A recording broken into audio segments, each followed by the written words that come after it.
Bismillahirrahmanirrahim. Assalamualaikum warahmatullahi wabarakatuh. Selamat pagi anak-anak semuanya. Semoga selalu dalam keadaan sehat ya.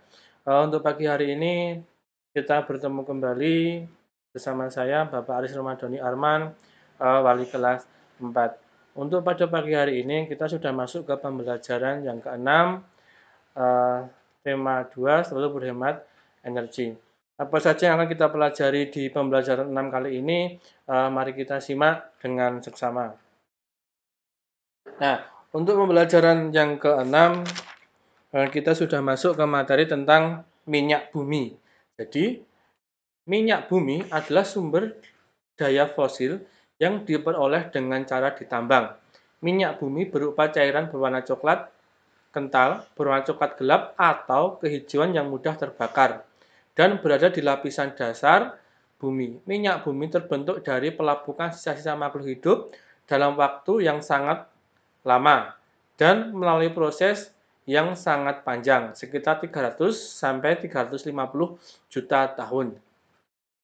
Minyak bumi terbentuk dalam waktu yang sangat lama, sehingga minyak bumi dikelompokkan sebagai sumber daya alam yang tidak dapat diperbarui. Nah, ini adalah contoh gambar penambangan dari minyak bumi. Ini berada di lepas pantai. Jadi di atas ini ada alat untuk menambang, di bawahnya ini terdapat sumur-sumur yang diambil minyak buminya.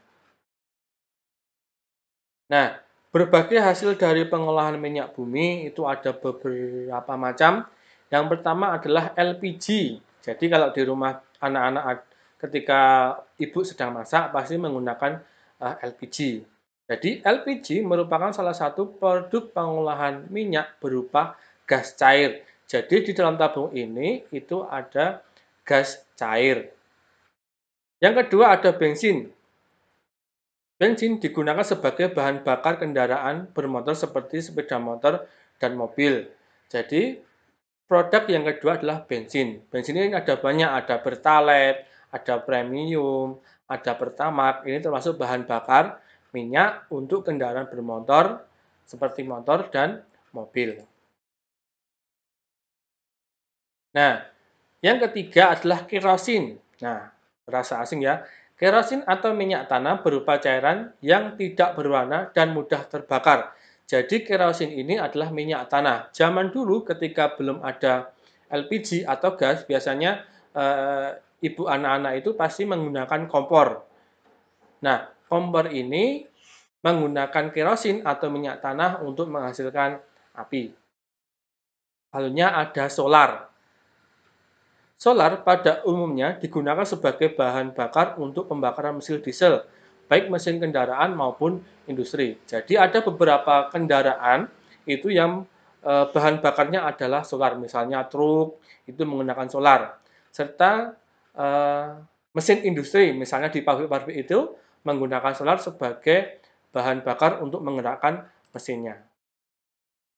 Nah, selanjutnya ada aspal. Aspal bersifat kental dan melekat, berwarna coklat hitam, tahan terhadap air, mengandung sulfur, oksigen, dan klor yang sangat tinggi. Jadi aspal ini digunakan untuk mengaspal jalan agar jalan itu mudah dilalui. Yang selanjutnya ada aftur. Nah ini jarang sekali terdengar namanya aftur. Jadi aftur merupakan bahan bakar untuk pesawat terbang yang menggunakan mesin turbin. Jadi bahan bakar pesawat terbang adalah aftur. Nah, pesawat terbang itu tidak bisa menggunakan misalnya Pertamax untuk bahan bakarnya, itu nggak bisa. Karena bahan bakar khusus itu menggunakan aftur. Nah, selanjutnya ada yang namanya afgas. Nah, afgas adalah bahan bakar khusus untuk mobil balap dan pesawat tempur. Jadi, kendaraan-kendaraan khusus itu menggunakan bahan bakar yang khusus untuk menggerakkannya seperti mobil balap dan pesawat tempur itu menggunakan afgas. Untuk kendaraan bermotor itu menggunakan misalnya Pertalite atau Pertamax itu masih bisa. Kalau kendaraan bermotor pakai aftur itu juga nggak bisa jalan karena mesinnya berbeda.